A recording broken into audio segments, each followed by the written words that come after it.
Excel, chapitre 1, les notions de base. Premièrement, l'environnement de travail. Excel est le logiciel le plus couramment utilisé dans l'entreprise. Nous allons donc le voir en détail, mais avant d'en expliquer le fonctionnement, nous allons expliciter le vocabulaire couramment utilisé. Tout en haut, nous avons ce que l'on appelle la barre des titres.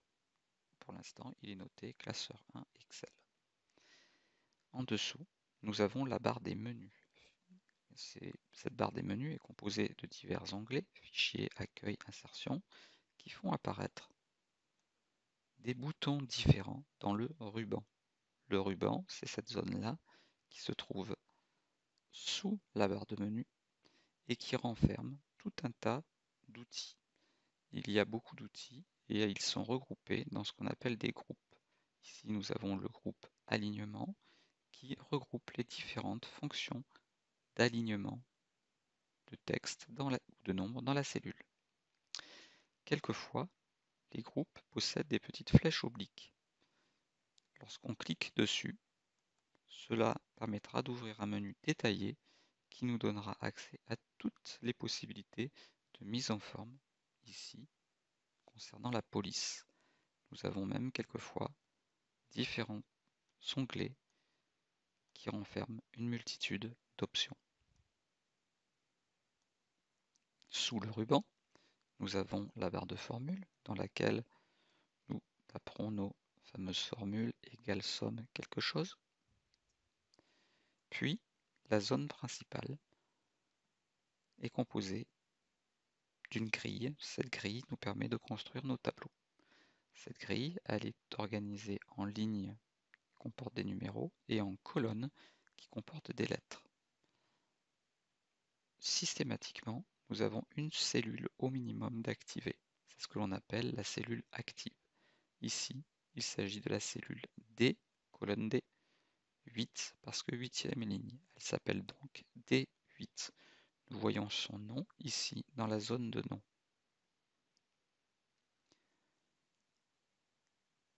Nous avons ici une première feuille de calcul, mais un classeur Excel peut comporter plusieurs feuilles de calcul. Nous pourrions avoir ainsi plusieurs feuilles qui renferment des tableaux différents.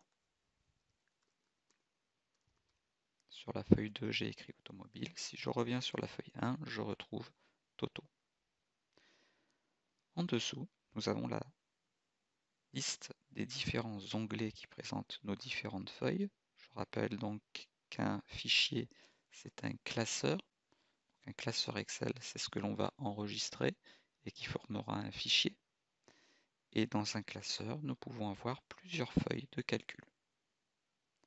En dessous, nous avons la barre d'état qui affichera des informations pertinentes à certains moments, avec à droite différents modes d'affichage et à l'extrême droite une petite réglette qui nous permet de régler le facteur de zoom de la page.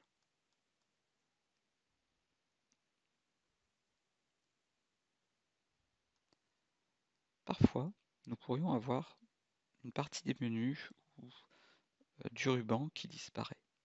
Ça pourra vous arriver, et donc pour retrouver cet écran d'affichage normal, vous avez ici, tout en haut à droite, un bouton qui permet de masquer soit le menu, soit le ruban, soit quasiment tout. Si je clique dessus, je peux masquer automatiquement le ruban. Et du coup, je n'ai plus de menu, je n'ai plus de ruban. Si je clique sur les trois petits points, ça réapparaît. J'ai une autre option qui me permet d'afficher uniquement les menus, les onglets, ou bien les onglets et les commandes.